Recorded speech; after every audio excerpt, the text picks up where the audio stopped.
Hello बच्चों, let's see this question. An ore on treatment with dilute HCl produce brisk effervescence. This is what type of ore? What are the steps that will be required to obtain metal from the enriched ore? चलिए इस question को solve करते हैं बच्चों। और सबसे पहले हम ये देखते हैं कि इस क्वेश्चन को सॉल्व करने के लिए हमारे पास कौन से की कॉन्सेप्ट की जरूरत है। की कॉन्सेप्ट की अगर हम बात करें तो इस क्वेश्चन के लिए हमें पता होना चाहिए एक्सट्रैक्शन ऑफ मेटल करते कैसे हैं। एक्सट्रैक्शन ऑफ मेटल्स, ठीक है। देखिए यहाँ पे कहा जा रहा है कि एक आपके पास ओर है। ओर क्या होते हैं बच्चों? ओर्स आर बेसिकली मिनरल्स जिससे हम कॉस्ट एफिशिएंटली किसी मेटल को एक्सट्रैक्ट कर सकते हैं। तो एक ओर है और उसको जब हम HCl के साथ ट्रीट करें, डाइल्यूट HCl के साथ, तो ब्रिस्क एफरवेसेंस मिल रहा है। देखो इसमें कैच है हमारे पास ब्रिस्क एफरवेसेंस। ब्रिस्क एफरवेसेंस कब मिलेगा? इन दी generation of CO2।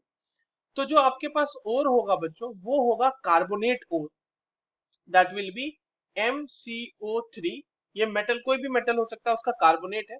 That will B reacting with HCl, dilute HCl है आपके पास, और ये यहां से प्रोडक्ट कर रहा होगा MCl2 along with H2O plus CO2। ठीक है, ये आपके पास ओवरऑल मिलेगा और ये इस रिएक्शन को बैलेंस करने के लिए यहाँ पे हम 2HCl लगा देंगे। तो ये रिएक्शन बैलेंस हो गया और ब्रिस्क एफरवेसेंस जो है वो हमें मिल रहा है due to generation of CO2। Effervescence इसी के वजह से मिलेगा, ठीक है। तो ये और किस तरह का और है बच्चों? कार्बोनेट और। एक सवाल तो सॉल्व हो गया हमारा। अगला सवाल है कि इस पूरे कार्बोनेट ओर को हमें मेटल निकालने के लिए, इनरिच्ड ओर है अगर हमारे पास, तो यहां से हम क्या क्या स्टेप्स फॉलो करेंगे। देखिए जनरली जो कार्बोनेट ओर होते हैं ना, ये हमारे पास मेटल्स ऑफ मीडियम रिएक्टिविटी के होते हैं, ठीक है। ये जो होगा metals of medium reactivity, medium reactivity. जैसे एक एग्जांपल ले लेते हैं इसका बच्चों। एग्जाम्पल हो गया जिंक, और जिंक का कार्बोनेट और ZnCO3, जिंक कार्बोनेट। अब इसके एक्सट्रैक्शन में कौन कौन से स्टेप्स होते हैं उसको लिख लेते हैं हम लोग। अगर आपको इस तरह के किसी कार्बोनेट ओर का एक्सट्रैक्शन कराना है तो कैसे होता है? तो देखिए आपके पास कार्बोनेट ओर है, कार्बोनेट ओर, उसका सबसे पहले होगा बच्चों कैल्सिनेशन, ठीक है। कैल्सिनेशन होता है।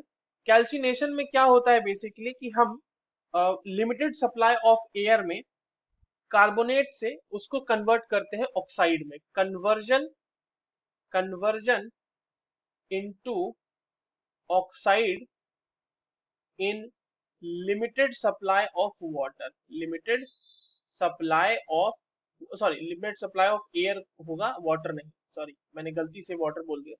लिमिटेड सप्लाई ऑफ एयर में हम लोग ये करते हैं। तो अगर हम ZnCO3 की बात कर रहे हैं तो वहां पे क्या हो जाएगा बच्चों? ZnCO3 सॉलिड है, उसको हमने हीट करा और वहां से वो बना देगा ZnO solid plus CO2 gas.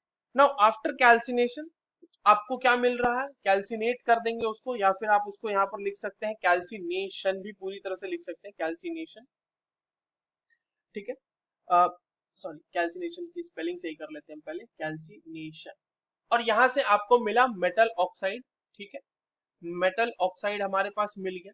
अब इस मेटल ऑक्साइड का बच्चों हम रिडक्शन कराएंगे, रिडक्शन टू मेटल, ठीक है। ये होगा रिडक्शन टू मेटल, और प्यूरिफिकेशन ऑफ मेटल लास्ट में कर देंगे। जैसे अगर रिडक्शन ऑफ मेटल की बात करें तो ZnO को हम रिड्यूस कर सकते हैं बाय यूजिंग कार्बन।